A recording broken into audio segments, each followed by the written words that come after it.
Canon A-1 is a historically significant camera.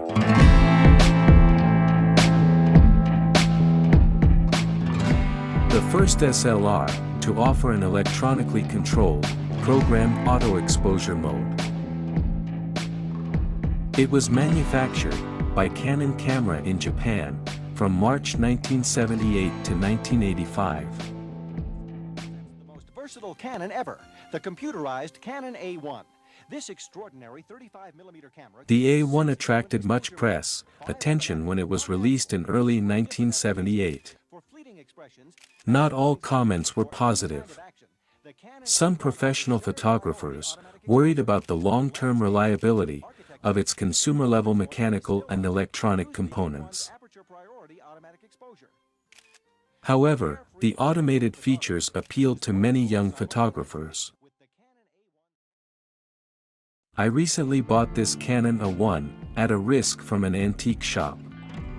The seller said it was not tested. I was sure that this 45-year-old machine was working. And I was right.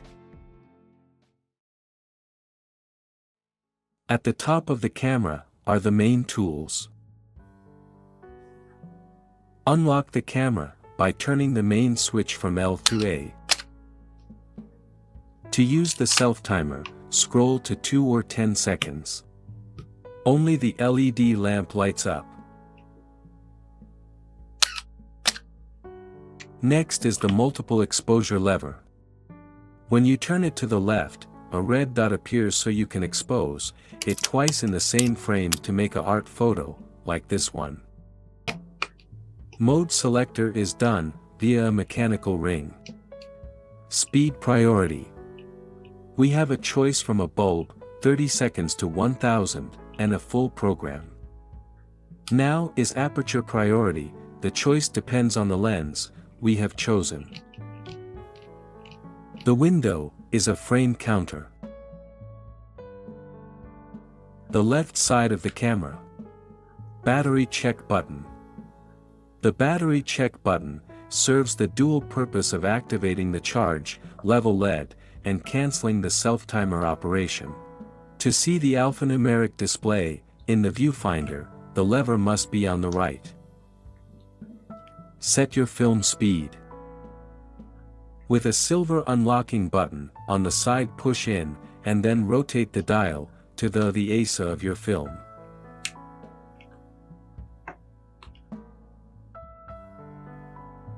Exposure compensation scale. To use this feature, press this button and turning it clockwise will give you underexposure, and the other way around will give you overexposure. If we make long exposures, mounted on a tripod, it is necessary to close the shutter of the viewfinder to stop stray light.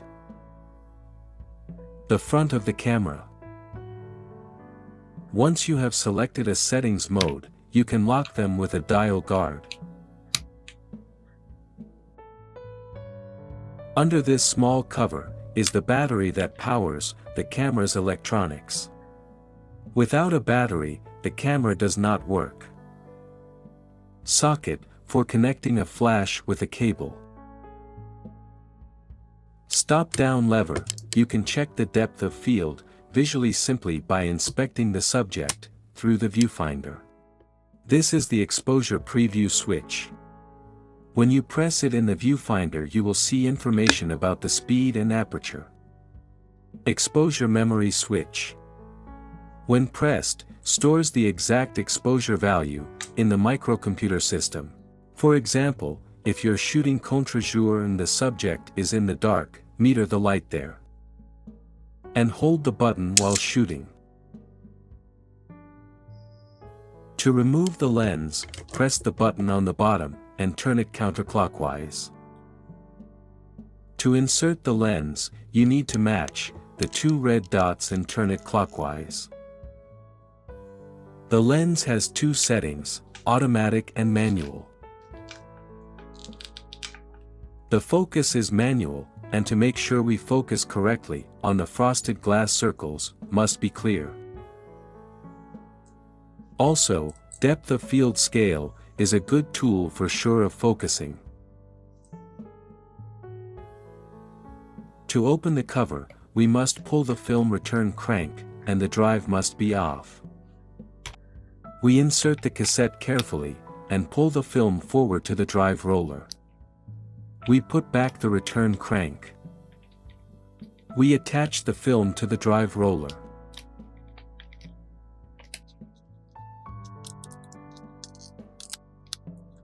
We close the cover, and take a few blank shots, until the counter shows the number 1.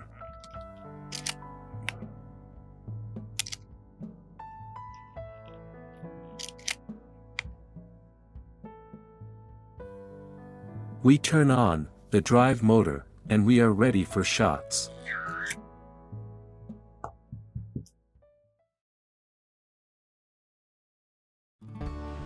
I chose Fleet Street, in central London as the location for the shots. Fleet Street's name today is synonymous with the newspaper industry, as was home to newspapers from the early 19th century. On this street were the offices of the Times, Daily Express, the Daily Telegraph, and many others. And the whole street vibrates in the evening as the presses print the next day's news. The photojournalist was very important, because every picture is more than 1,000 words. Now, with the film camera, we will try to find the blaze of glory. The street welcomes us with a memorial plaque to Edgar Wallace, writer and correspondent for Reuters and the Daily Mail. Peterborough Court, the former home of the Daily Telegraph. In 1882, King Edward VII opened the Telegraph's new offices. The Sunday Post Building. The last journalists on Fleet Street worked here until 2016. Fleet Street today is like most London streets, with busy people. The smell of printing ink is missing. Today's youth use digital devices for news.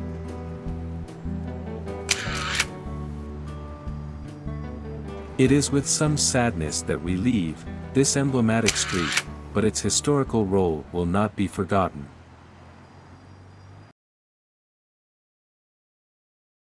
After the last frame is taken, the drive stops rewinding, and this red light comes on. When you depress this button, releases the film take-up reel and allows you to rewind the film. Turn the lever in a clockwise motion. You will feel some tension as the film rewinds. Open the back of the camera by pulling the film rewind dial up. The film can now be removed and developed.